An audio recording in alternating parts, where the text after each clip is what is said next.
Yo en primer lugar expresar un agradecimiento grandísimo a la Universidad de Nuevo México y al Instituto de Estudios al LAI, Latin American and Iberian Institute, por haberme permitido tener justamente esta beca importante para complementar un proyecto en el que he trabajado desde hace ya algunos años, que es el proyecto Tarasco, rastreando algunos documentos en diferentes repositorios, principalmente en Estados Unidos, pero también en México.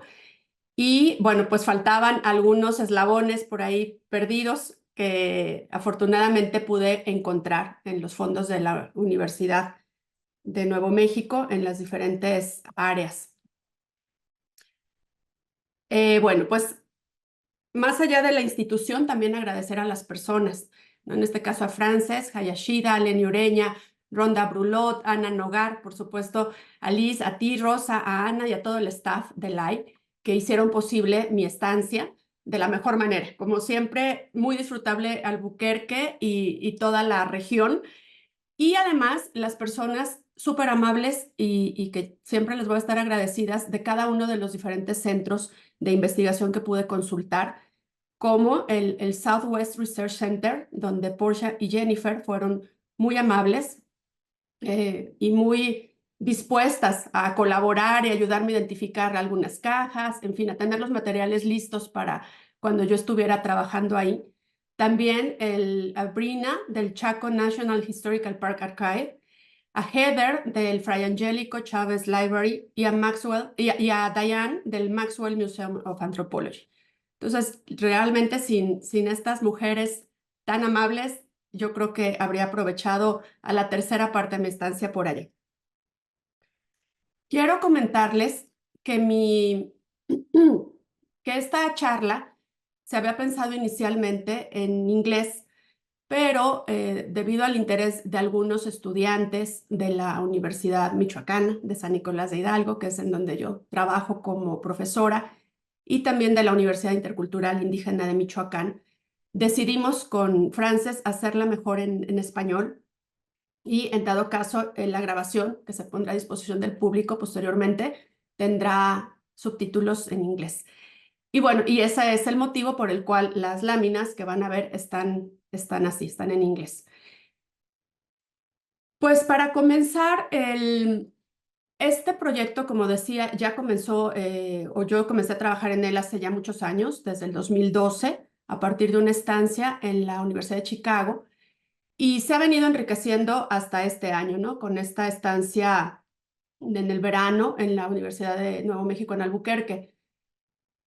Digamos que estos años, estos 12 años, me han dado muchísimos materiales, algunos productos que se han publicado como libros, un libro colectivo, algunos artículos, pero todavía falta como el gran proyecto, o sea, concretarlo, el libro sobre el proyecto Tarasco, y en eso estoy, ¿no? Creo que ya tendré que poner fin a la investigación o a la indagación y comenzar más bien ya a escribir. Todavía me falta la Universidad de Yale y ahí cerraré este tema de la investigación. Pero bueno, lo que quiero decir es que lo que les voy a presentar se sustenta en documentación de primera mano que está en las colecciones de la Universidad de Chicago, en la Bancroft de la Universidad de California en Berkeley, en la colección Benson de la Universidad de Texas en Austin, así como en los archivos de UNM. En México también consulté algunos archivos del Colegio de Michoacán y finalmente, y con muchísima suerte, pude tener acceso a, digamos que por cuestiones de donaciones de su familia directamente, a algunos archivos de George Foster, Robert Kemper y Paul Friedrich.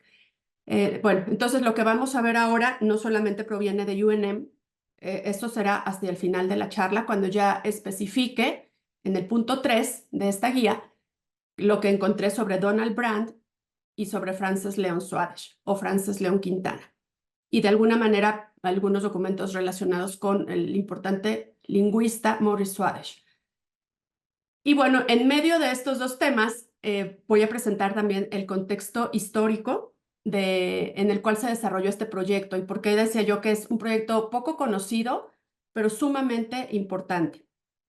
Tiene algunos antecedentes el proyecto Tarasco, que realmente comenzó en 1938, digamos como el bosquejo del proyecto, Y después de 1947 ya no encontramos más documentación que se refiera a este proyecto. Pero antes de esto en Michoacán ya había habido algunos otros proyectos como el Carapan, había habido o había trabajado el Instituto Lingüístico de Verano, se había hecho también más o menos a la par que el proyecto Tarasco Antropológico, un proyecto específico sobre lingüística y educación tarasca, coordinado por Swadesh, y finalmente un proyecto de biotipología coordinado por Gómez Robledo. Pero de esto hablaré un poquito más adelante.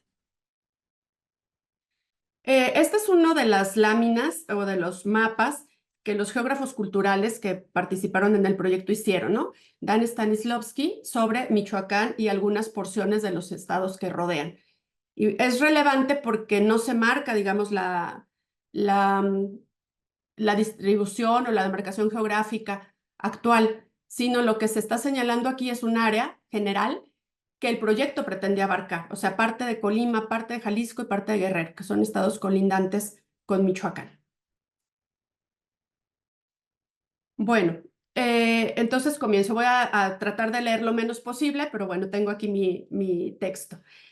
En la presidencia de Lázaro Cárdenas, fue entre 1934 y 1940, se consolidaron diversos proyectos relacionados con las poblaciones indígenas mexicanas que marcaron el camino a largo plazo, no solo de una ideología nacionalista oficial, sino también de las acciones gubernamentales y las políticas públicas que se iban a seguir con respecto a estas poblaciones. Para aquel entonces, estamos hablando de que había aproximadamente 2 millones de personas catalogadas como indígenas o indios, como se catalogaba en aquel tiempo en el país. Debo aclarar también ahora que Tarasco era el nombre con el cual se conocía a los purépechas, ¿no? Al pueblo purépecha, reivindicado el nombre, digamos, a partir de los 80 en Michoacán. Pero toda esta información, como data, digamos, de los 40, los 50, se refieren a ellos como tarascos. Esta época, la época de la presidencia de Cárdenas fue importantísima porque se crearon y se fortalecieron instituciones educativas desde niveles básicos hasta la educación superior. Y se llevaron también algunos experimentos y proyectos sociales, como el Carapan, que ya mencionaba, algunos educativos, se hicieron estudios lingüísticos y culturales.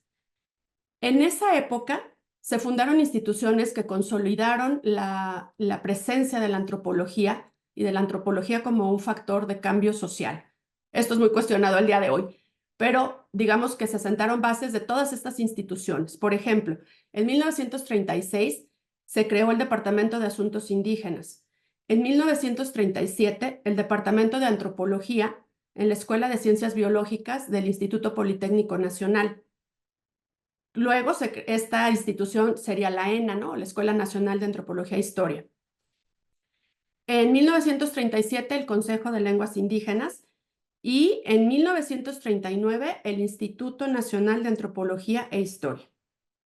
Todo esto generó un impulso inusitado a investigaciones antropológicas de muy alto nivel, privilegiando el trabajo colaborativo en el marco de programas de cooperación internacional, cuyas repercusiones impactaron no solo a nivel de la antropología mexicana y latinoamericana, sino incluso en el mismo seno de la antropología estadounidense. Mi argumento es que el más importante de todos estos proyectos fue sin duda el proyecto Tarasco. Este proyecto fue o tenía como objetivo hacer una investigación antropológica colaborativa fundamentada en la política de cooperación internacional, pero, ojo, en la antesala de la Segunda Guerra Mundial. Se concibió por el Instituto Politécnico Nacional y específicamente por Daniel Rubín de la Borbolla de México y la Universidad de California. Y quien tomó la batuta de la Universidad de California fue Ralph Beals, apoyado por Alfred Kroeber. Después se sumaron algunas instancias del Gobierno de México, específicamente el Departamento de Asuntos Indígenas y el INA, o Instituto Nacional de Antropología e Historia.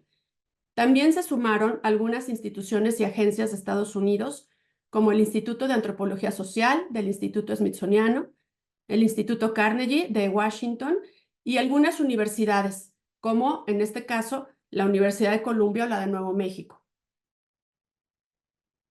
Para digamos, lo que buscaban en este proyecto era conocer básicamente todo lo que tuviera que ver con la cultura purépecha. Y vamos a ver más adelante todas las áreas, bueno, Tarasca le llamaban, ¿verdad? Todas las áreas que buscaban ellos investigar, pero lo que querían era conocer para integrarlos a la civilización, entre comillas, y contribuir al desarrollo pleno de México. De hecho, señalaban que el problema indio no es académico en México, estoy citando. Es un elemento social significativo que afecta virtualmente todos y cada uno de los aspectos de la vida en México. Este proyecto realmente fue súper importante porque, aunque ahora ha caído en el olvido, básicamente son pocos los trabajos que lo refieren. Hay proyectos mucho más famosos, por ejemplo, el Harvard Chiapas o el Cornell Vicos o el de Chicago. Digamos que este es el antecedente inmediato y de donde derivan muchos de estos proyectos que realmente consolidaron la presencia colaborativa de instituciones y de investigadores estadounidenses en México. Lo que buscaba era conocer, como decía, la cultura de los pueblos indígenas y contribuir al desarrollo pleno de México. Ahora bien, el proyecto Tarasco era un programa de investigación orientado a la acción. Es lógico preguntarse, en este sentido, por qué escogieron el Michoacán y por qué escogieron a la cultura purépecha, ¿no? Para llevar a cabo este proyecto. Y bueno, Kemper, quien ha estudiado este proyecto, señaló que muy probablemente la razón es que era la tierra donde había nacido el presidente Cárdenas. Y como tal, hubo muchos proyectos que se desarrollaron teniendo como foco central la cultura purépecha, ¿no? La cultura tarasca y específicamente el área de Michoacán. Pero además de eso, Michoacán tenía condiciones y sigue teniendo condiciones sumamente interesantes y heterogéneas para llevar a cabo un estudio intensivo que permitiera llevar a cabo hipótesis sobre los pueblos indígenas mexicanos y probarlos. Decía Ralph Bills, cito, los tarascos eran un grupo de casi igual relevancia que los aztecas, solo que minimizados injustificadamente por la historia. Ahora bien, es importante señalar, yo le llamo el proyecto Tarasco porque considero que es, digamos, el proyecto clave o el proyecto del cual derivan muchos otros proyectos o donde se insertan otros proyectos de alguna manera, que también son llamados Tarascos. Aquí en México, cuando uno se refiere al proyecto Tarasco, normalmente pensamos que se está refiriendo al de Morris Swadesh, que está vinculado con la Universidad de Nuevo México a través de su esposa, Frances Leon Swadesh, pero realmente, digamos que este proyecto sí se concibió como con fines lingüísticos específicamente y de educación, pero realmente se suma de alguna manera a este gran proyecto antropológico que abarca varias áreas.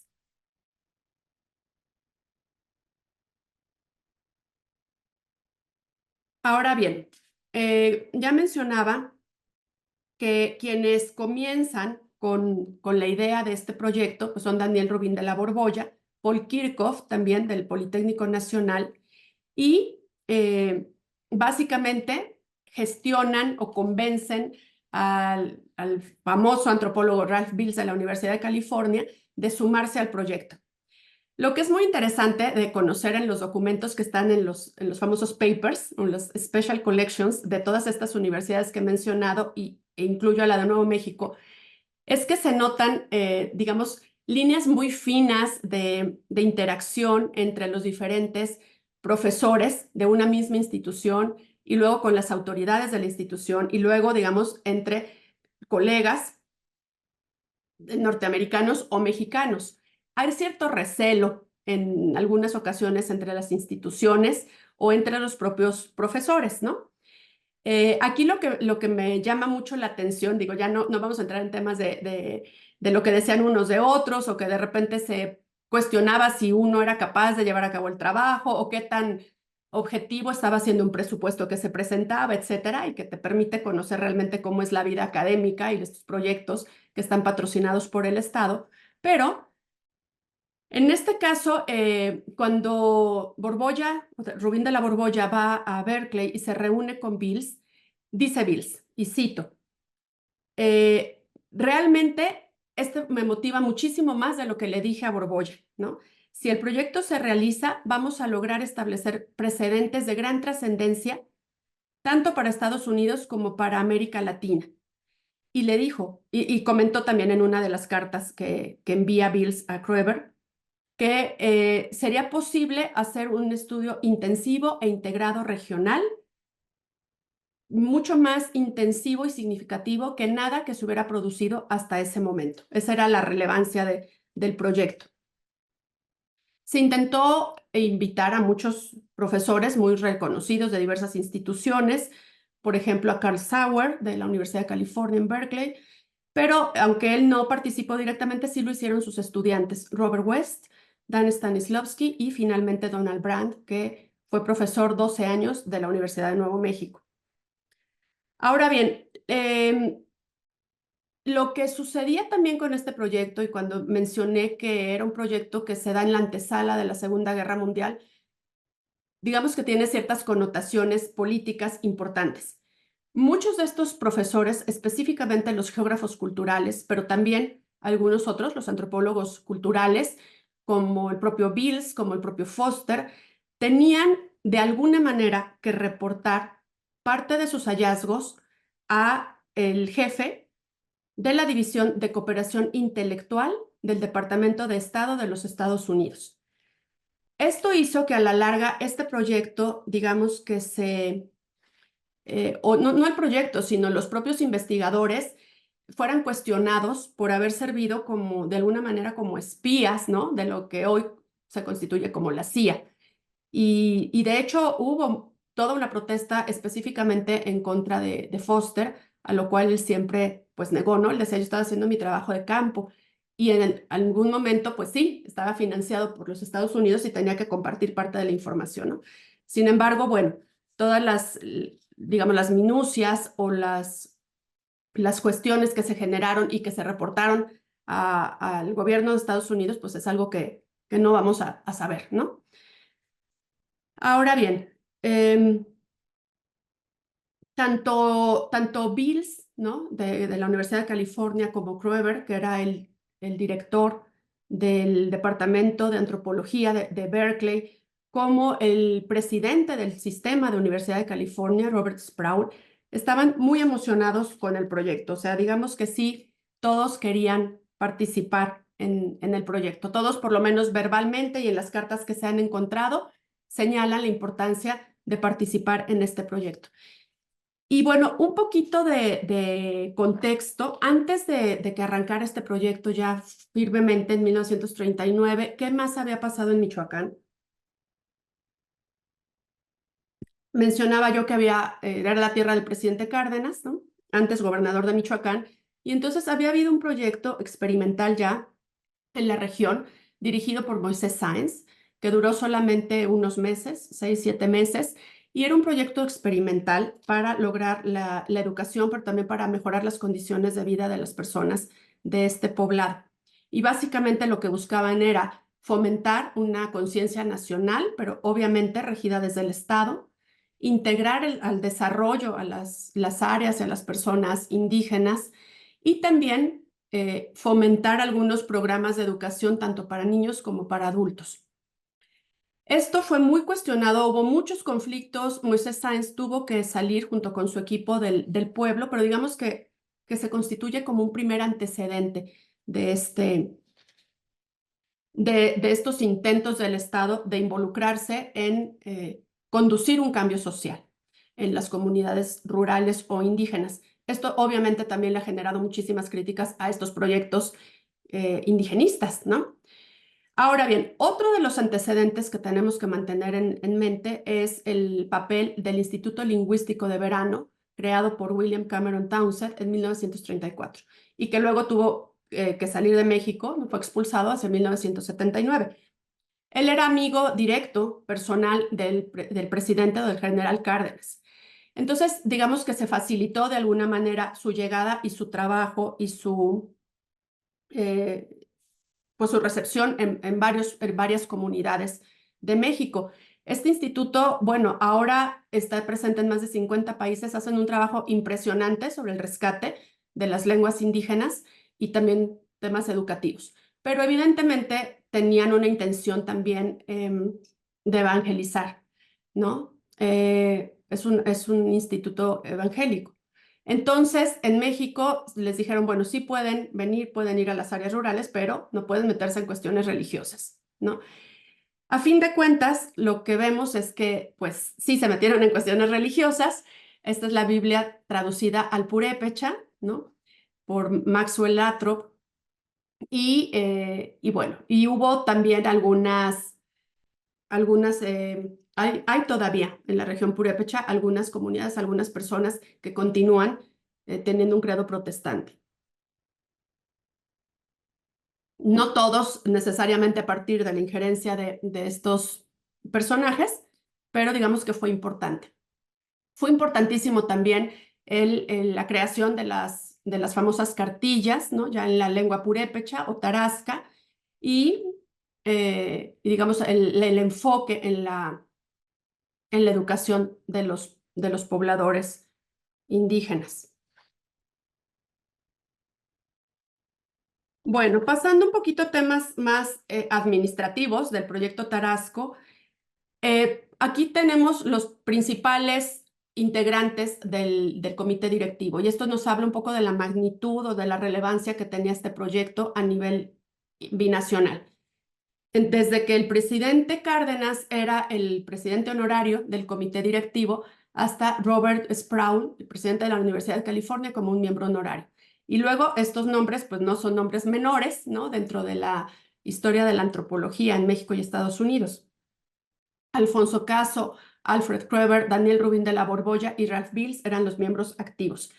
Y como ya decía, realmente, si tuviéramos que decir básicamente quiénes fueron quienes encabezaron todo esto, pues Daniel Rubin de la Borbolla y Ralph Bills en primerísima instancia. Aquí, bueno, aquí los tenemos. Y luego tenemos todas las áreas que abarcaba el proyecto Tarasco, ¿no?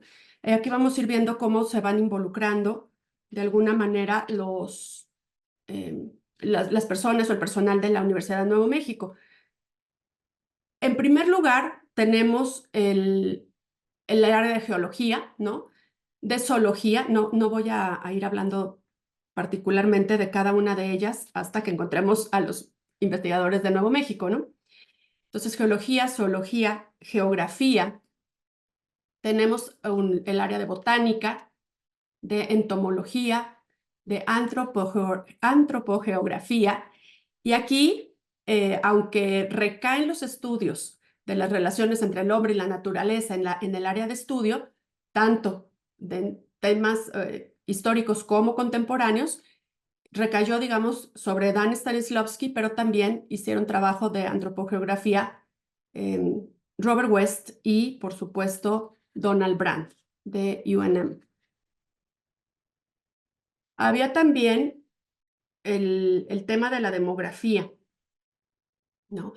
Y de la arqueología. Y aquí en la arqueología, aun cuando Daniel Rubin de la Borbolla, digamos que la encabezaba, se involucran arqueólogos de altísimo renombre como Eduardo Noguero, como Isabel Kelly de la Universidad de California.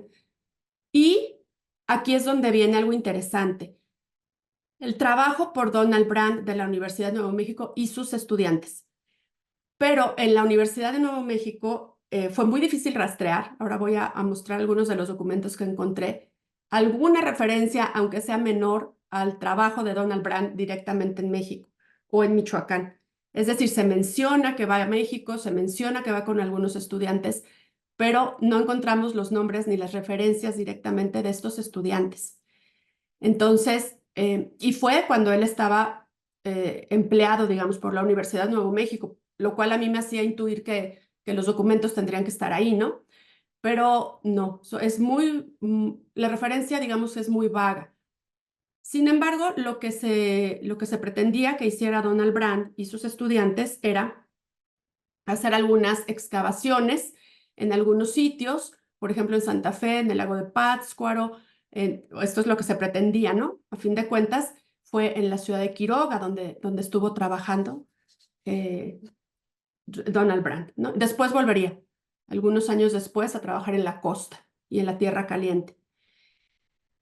Es interesante también ver aquí cómo este proyecto entonces no se circunscribía a lo que actualmente es Michoacán, sino al área de influencia tarasca, y por eso, ya mencionaba antes, se incluye también algunas áreas de contacto con personas o con el pueblo náhuatl y también algunas exploraciones en la región de Guerrero, de Nayarit, de Jalisco y de Colima.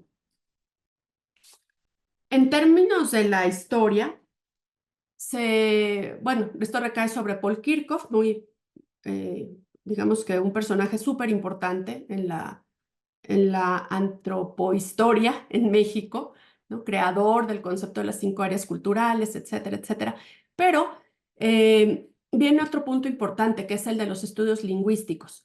Y en estos estudios lingüísticos lo que se buscaba era hacer análisis de la fonética, las gramáticas y los estudios lexicológicos del tarasco, así como un atlas lingüístico y conocer las influencias que había entre el español y el tarasco, en los dos sentidos, ¿no?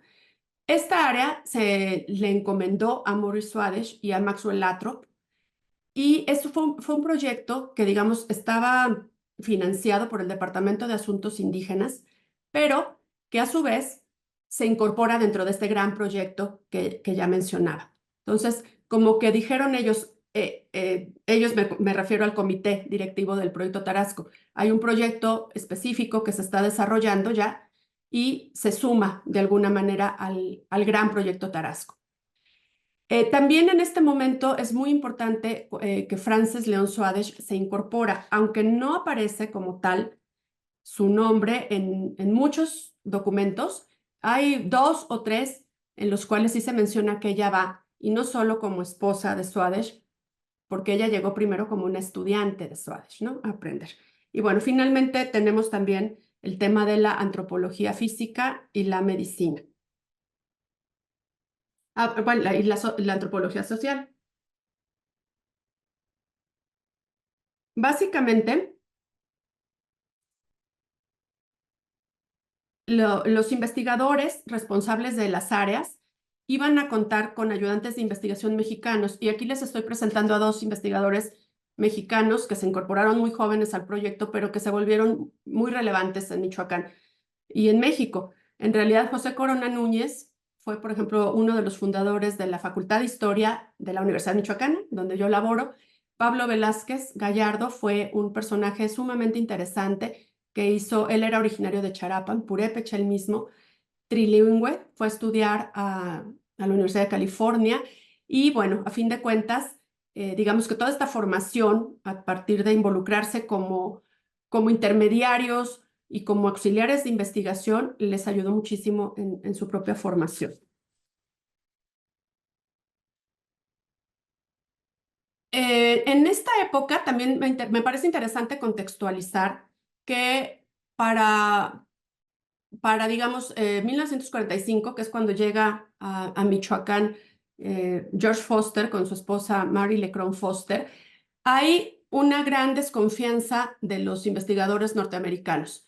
Este es un documento que está en la biblioteca Bancroft, y es básicamente donde Foster, ¿no?, está reportándole a Kroeber la dificultad para hacer trabajo de campo, porque dice, México, ¿no?, está en el presente virando hacia la derecha, ¿no?, encabezado por la Iglesia y los sinarquistas. Esto toma la forma de un nacionalismo extremo, el énfasis en el catolicismo y un odio hacia los americanos. La Iglesia se alarmó de un incremento en el trabajo misionero norteamericano, y en el octubre pasado el arzobispo llamó a levantarse en armas para combatir esta amenaza.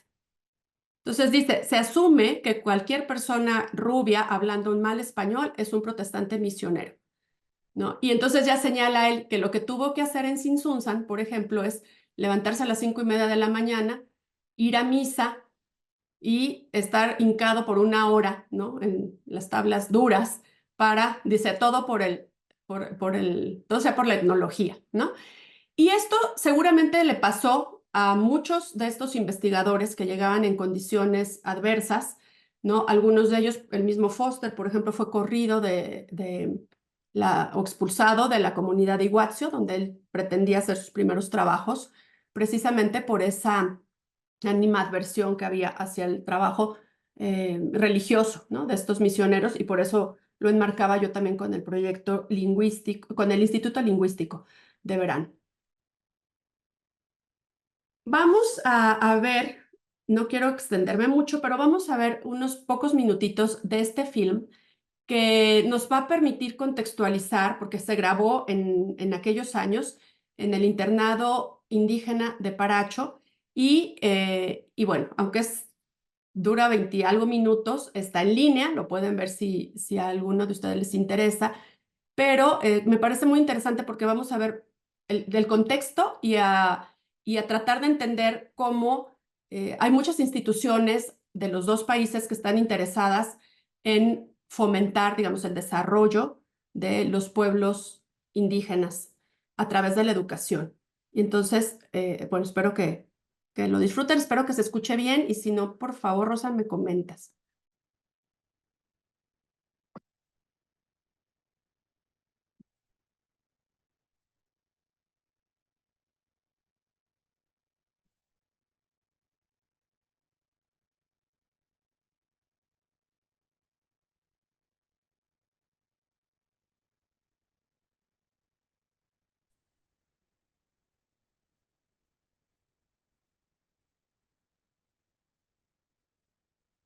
Lorena, por ahora no se escucha nada. ¿No? ¿Ahí ya? A ver.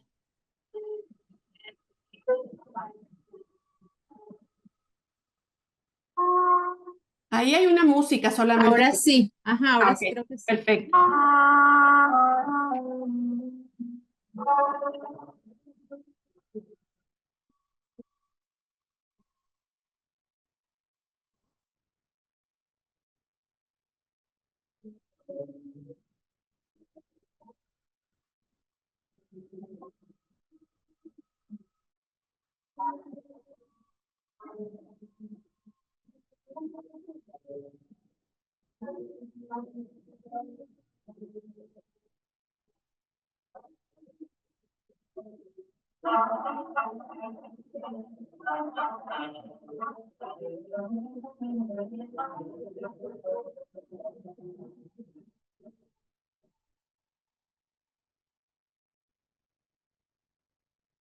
Mexico is a progressive country. Although our country borders Mexico for some 1,500 miles, few persons are conscious of our neighbors' problems and progress. Mexico wants a united country. But a large proportion of its population, unable to read or write, speaks one of more than 50 entirely distinct Indian languages, and thus it is difficult for these people to have a voice in the national government, where the official language is Spanish. Mexico wants unity, wants a government of and by its people. Mexico is progressive. Linguistic scholars in the Department of Indian Affairs are sent to remote areas on educational missions. The purpose of sending out these scholars is to show the inhabitants of small Indian communities that their own language can be written, that they can learn to read and write. Within the short period of its operation, each mission must train a native successor to carry on its work. Senor Nacho del Castillo has learned that his mission will be in the Tarascan area, about 300 miles from Mexico City. Running along a valley in the mountainous state of Michoacan, a recent highway links the town of Paracho with the outside world. Paracho is one of about 30 communities which have been selected by the Department of Indian Affairs as places to establish boarding schools, or internados, which soon become the cultural and economic centers of their district. Nacho arrived at Paracho and went immediately to the internado. There he was met by Pablo, a native Tarascan school teacher, who had been appointed to guide him.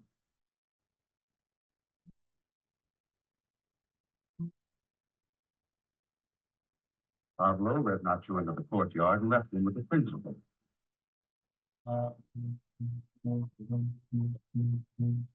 The principal invited Nacho to lunch. and took the opportunity to describe the functions of his institution. He told him that the first requirement for a student was that he be a Tarascan Indian, that the purpose of the school was twofold. One, to encourage and preserve the native culture, and two, to blend it into the national picture.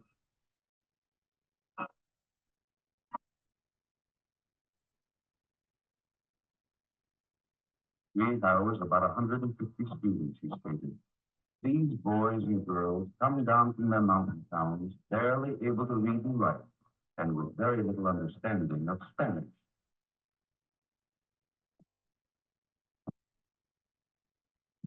We must teach them Spanish in addition to the regular academic studies.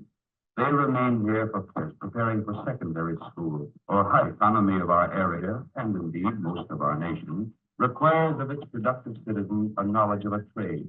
We have divided our students into trade fields. Each student may select his trade according to his preference and ability.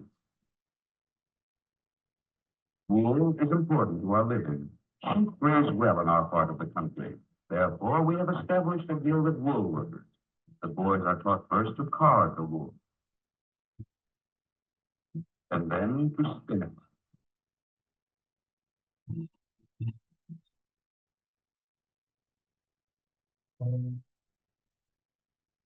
And then to weave.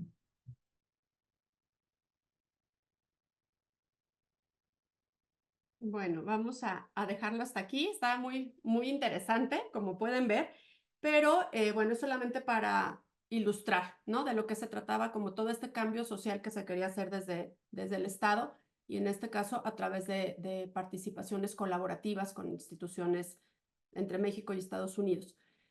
Es importante también mencionar que, digamos que es un proyecto que es muy difícil de rastrear. ¿Cuáles fueron realmente las circunstancias que llevaron a cierto abandono? Muchos de los profesores que estaban involucrados como investigadores acá fueron llamados por el Servicio Militar de Estados Unidos para incorporarse pues a la guerra. Entonces, por ejemplo, Swadesh estuvo como traductor y haciendo labores de enseñanza, por ejemplo, del ruso a algunos soldados, en fin. Algunos otros fueron llamados literal a enlistarse para ir a pelear. Algunos obviamente lo rechazaron. En fin, el tema es que digamos que lo que podemos rastrear son las trayectorias personales y la labor profesional en lo individual de los profesores que estuvieron en Michoacán trabajando en ese tiempo. No es posible, digamos, que reconstruir año por año lo que pasó con el proyecto.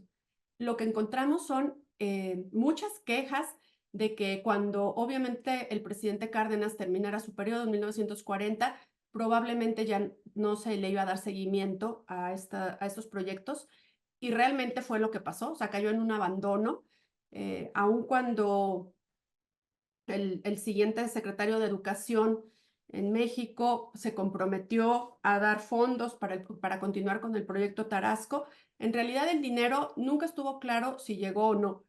Las instituciones de Estados Unidos, en este caso California, les mandaba el dinero a sus investigadores o se los hacía llegar, pero siempre había esta cuestión de no confiar, por supuesto, en instituciones mexicanas para administrar recursos que venían de Estados Unidos. Y al mismo tiempo, las instituciones mexicanas no destrababan muchas veces los procesos para hacer llegar los recursos a sus investigadores. Entonces, hay muchas, en estos archivos, ¿no? En estas cartas, en estas colecciones, hay muchos testimonios de los problemas que tuvo el proyecto Tarasco para funcionar, ¿no? Tuvo un segundo auge, digamos que entre 39 y 41 el proyecto avanza, y luego es hasta 1945 cuando llega Foster, que ya decía, y que inaugura en Michoacán los estudios intensivos y de larga duración. Estuvo más de 50 años trabajando y regresando constantemente a trabajar acá en México.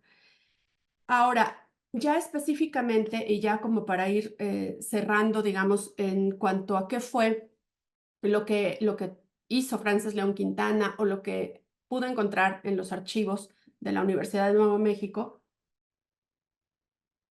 Debo decir que con mucho encontré más, ¿no?, de Frances León que de Donald Brandt con respecto a esta estancia en Michoacán. Frances León Quintana fue el nombre que ella adquirió después de casarse con su segundo marido. Primeramente estuvo casada con Morris Swadesh hasta 1978. Y bueno, aquí tenemos unas fotos que me gustaría que tuvieran mayor resolución, pero bueno, nos permiten ubicarlos también físicamente.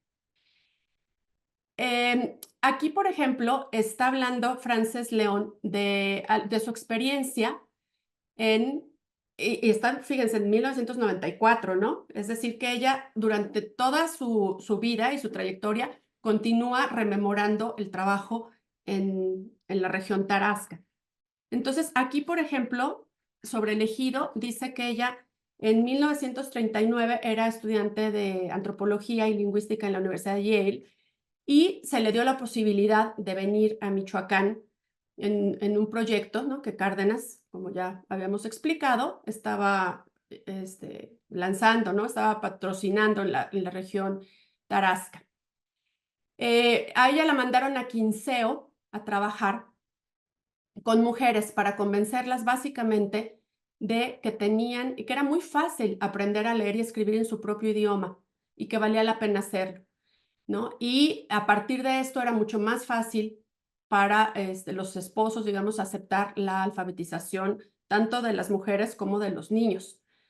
Para los profesores que estaban en este proyecto, que eran mayoritariamente hombres, era muy difícil llegar a las casas de las mujeres o las casas de las familias cuando no estaban los hombres, ¿no? No se les permitía entrar.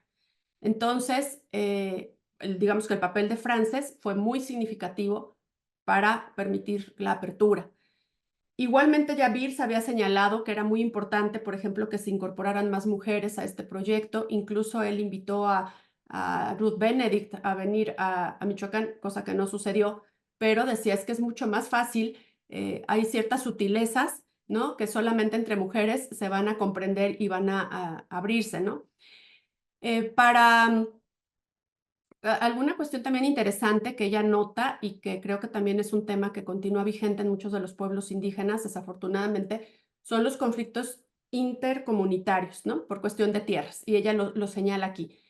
Tierras que fueron repartidas, digamos, o que los mismos pueblos están asumiendo que les pertenecen, pero que no hay realmente una resolución definitiva de estos conflictos por límites y que, como ya decía, continúan existiendo.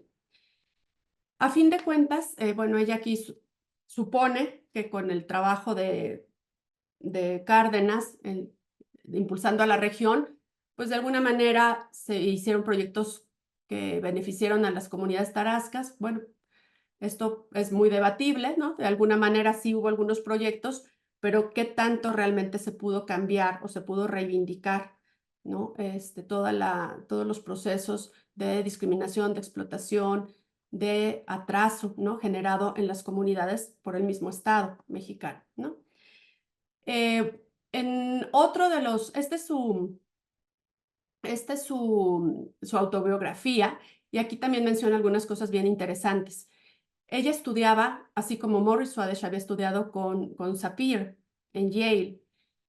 Cuando muere Sapir, Swadesh se viene a México al Instituto Politécnico y es cuando le asignan en 1939 el proyecto Tarasco, específicamente lingüístico y educativo, porque la mayoría de los indígenas todavía no estaban alfabetizados, ¿no? Entonces ella viene, llega, entonces primero la mandan a Paracho, que es el lugar donde está el internado que vimos en la película, y después ella empieza, bueno, la mandan a Quinceo, pero lo que hace de trabajo primero es lo que ya habíamos visto, educativo, y luego hace etnografía sobre las mujeres tejedoras de rebozos. Entonces, este trabajo en específico de los rebozos yo no lo he encontrado, ¿no? Será cosa de continuar buscando, pero nos habla de que ella está involucrada en muchos proyectos y después, como ya decía, se casa con Swadesh. Aquí muchos años después de su estancia en Michoacán, esto ya es en el 95, hay también en sus documentos del Southwest Research Center una carta que le manda a Russell Bernard de la Universidad de Colonia con respecto al CELIAC que él patrocinaba, ¿no? Que es el Centro Editorial de Literatura Indígena, con sede en Oaxaca.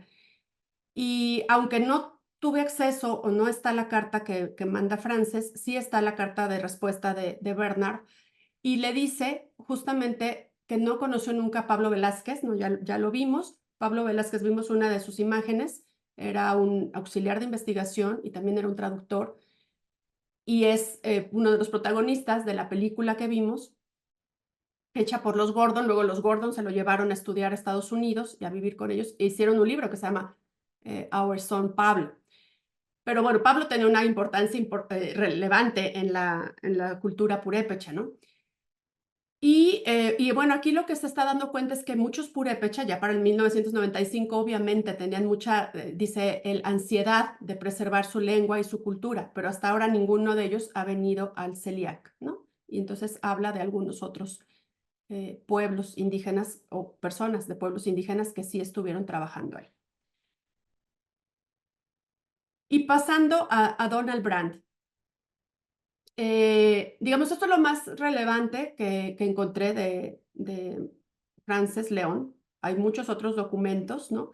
Algunas otras referencias quizá un poco más aisladas, pero hay fotos, ¿no? Y hay muchas grabaciones, pero algunas están restringidas todavía por protección de las personas que en ese momento pues, se conocían como informantes, ¿no? De las personas con las cuales ella interactuaba.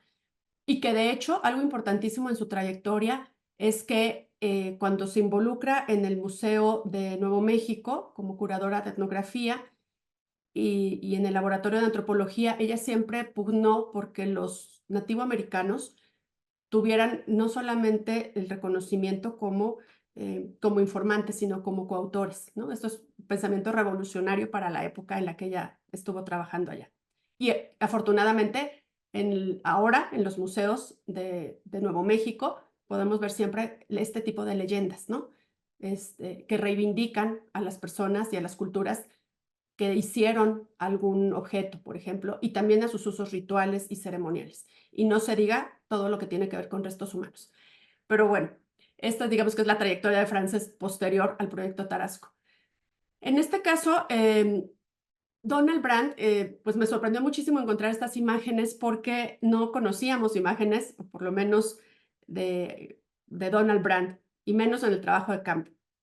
Estas imágenes están en los archivos del centro, del parque, más bien del Parque Nacional e Histórico de la Cultura Chaco, y se le ve a él trabajando, ¿no? Y observando, las imágenes no son de muy buena calidad, pero debo comentar que hace unos años coordiné un libro sobre pioneros de la antropología en Michoacán, y justamente, pues nos falta una imagen de Brandt, ¿no? Entonces, me dio mucho gusto encontrarla porque, bueno, por lo menos le podemos poner ya cara, ¿no? Al personaje que estuvo acá en aquellos años, porque vemos que es más o menos la época en la que él viene, ¿no? Unos poquitos años después. Estas fotos son del 37.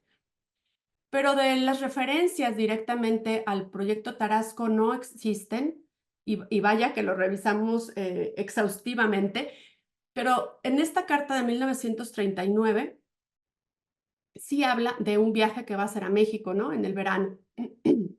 Y habla de unos estudiantes que probablemente lo acompañarían, Bob Lister y Douglas Osborne, y no sabemos si ellos realmente estuvieron acá, ¿no?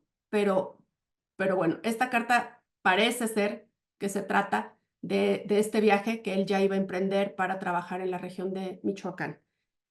Y luego tenemos esta otra carta en donde dice que está haciendo algún estudio comparativo entre las culturas del suroeste de Estados Unidos con las culturas del centro de México, y obviamente Michoacán es muy relevante en este momento.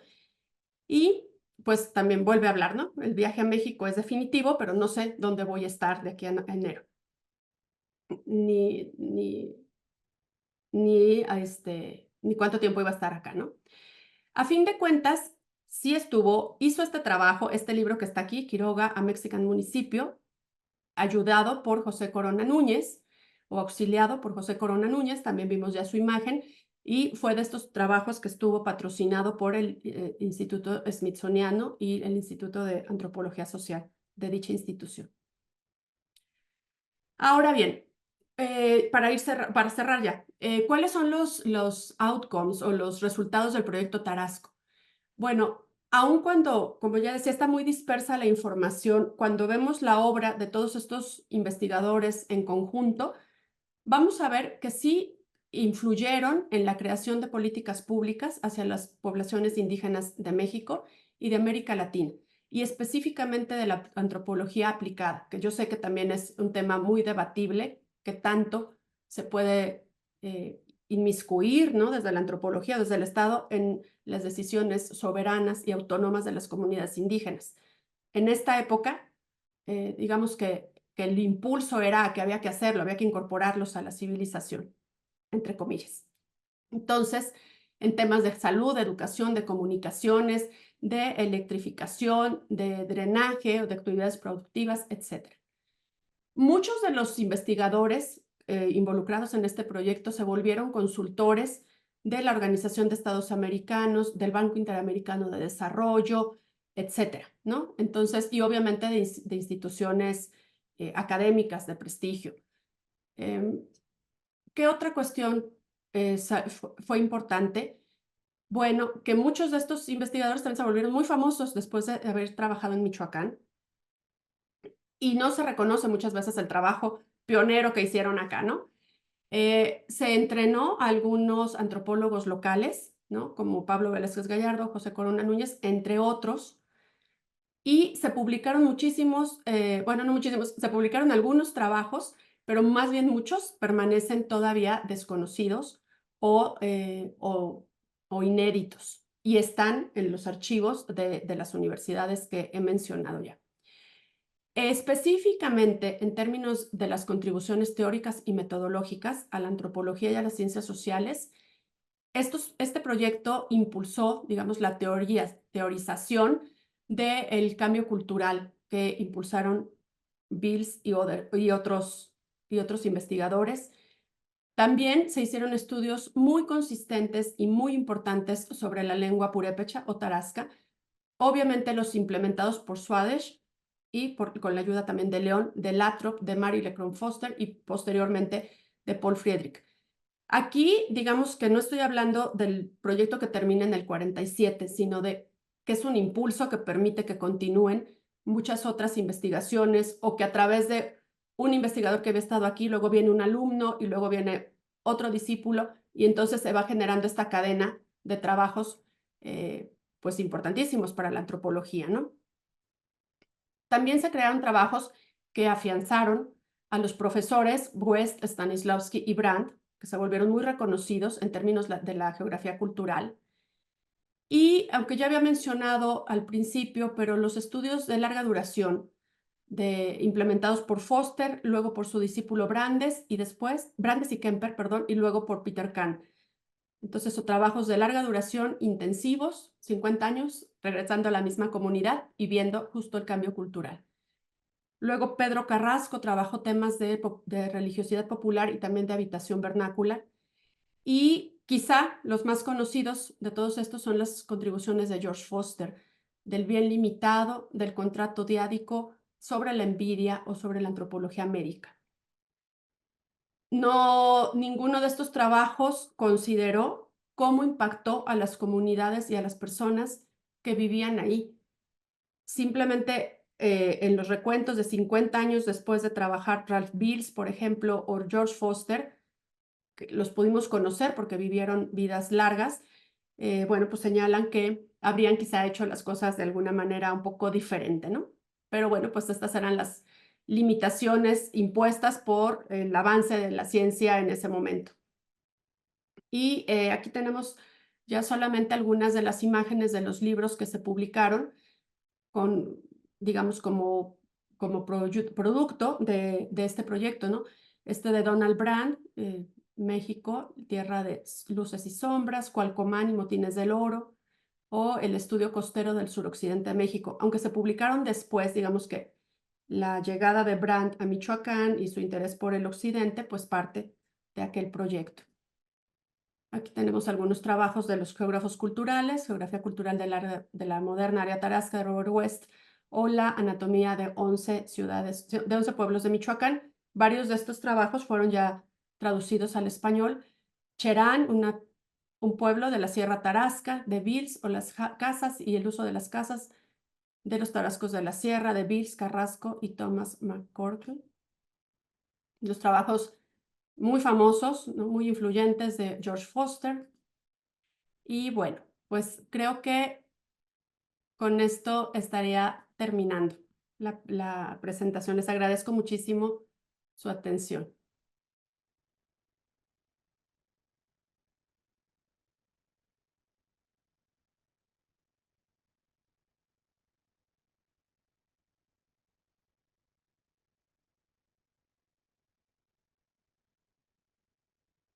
No sé si tenemos minutitos para alguna pregunta.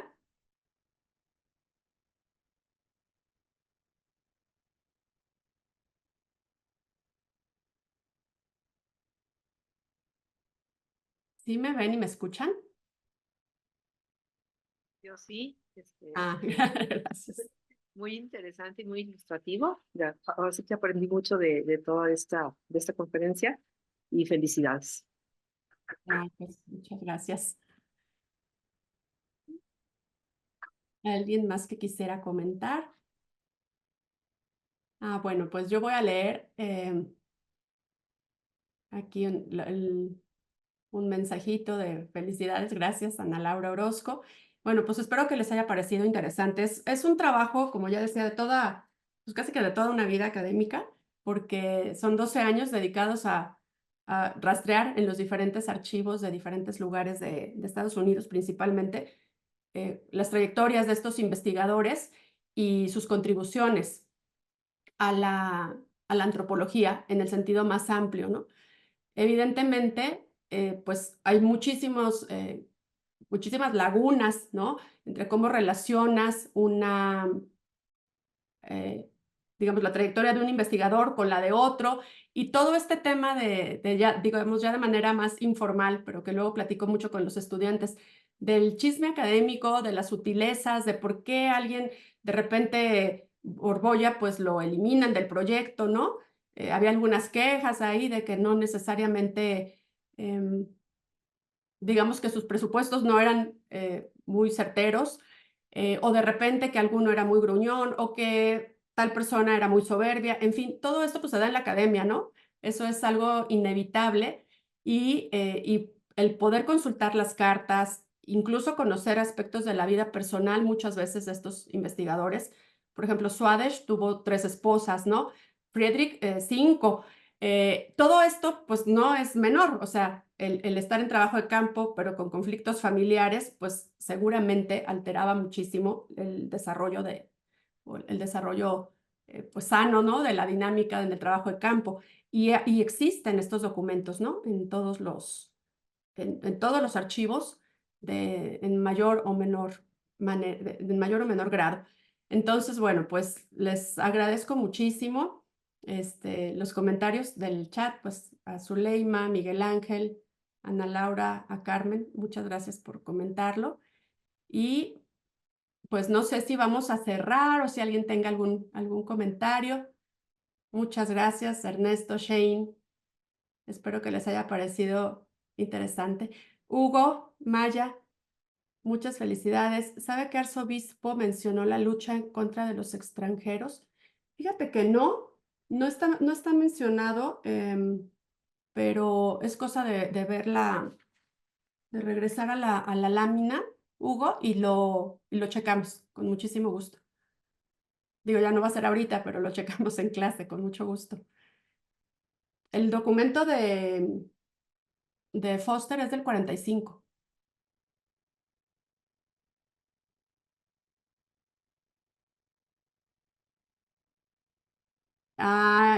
¿Cuándo espero que el trabajo de investigación se convierta en un libro?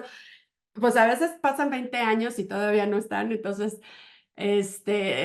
yo espero que el año que entra lo pueda, bueno, por lo menos bosquejar y pues sí, tendrá que estar listo en algún momento, porque ya tengo un montón de partes escritas y luego más bien ya las voy, termino algo y entonces ya lo publico como artículo o así, pero creo que ya es el momento de hacer este trabajo porque sobre todo para reivindicar, ¿no? Todo el trabajo que se hizo, que involucró muchísimas personas y muchísimas instituciones, el compromiso de mucha gente y, y está perdido. Por ejemplo, un comentario que a mí me sorprendió muchísimo, en Berkeley nadie conocía el proyecto Tarasco, aun cuando Foster fue un profesor súper distinguido de ahí, Kroeber, ¿no? El departamento de antropología se llama Alfred Kroeber y la biblioteca se llama George and Mary Foster. Nadie conocía del proyecto Tarasco y lo que apuntaló a George y Mary Foster fue el proyecto Tarasco. Entonces, ¿cómo es posible que no supieran, no? Pues nadie, o sea, que sea un proyecto que está perdido o que cuando se refieren a esto, pues es solamente lingüístico. Entonces, en realidad, creo que por justicia, ¿no? Con estos investigadores y con estas instituciones, pues sí, vale la pena retomar digo, ya la escritura seriamente de este libro y publicarlo, ¿no? Y darlo a conocer. Pero bueno, por lo pronto ya es bastante, para mí, es bastante satisfactorio, me da mucha alegría el poderlo compartir con ustedes y luego que esta charla va a quedar grabada en la página del Live y bueno, pues algún otro interesado por ahí que lo pueda ver posteriormente. Y bueno, pues no sé si Rosa va a regresar con nosotros o no. Pero, pues quizás si no hay más preguntas, qué bueno que ya estás por ahí, ya no sabes si despedirme, pero está silenciada. Gracias, gracias por la presentación y por hacer el tiempo para hacer esto hoy. Muchas felicidades.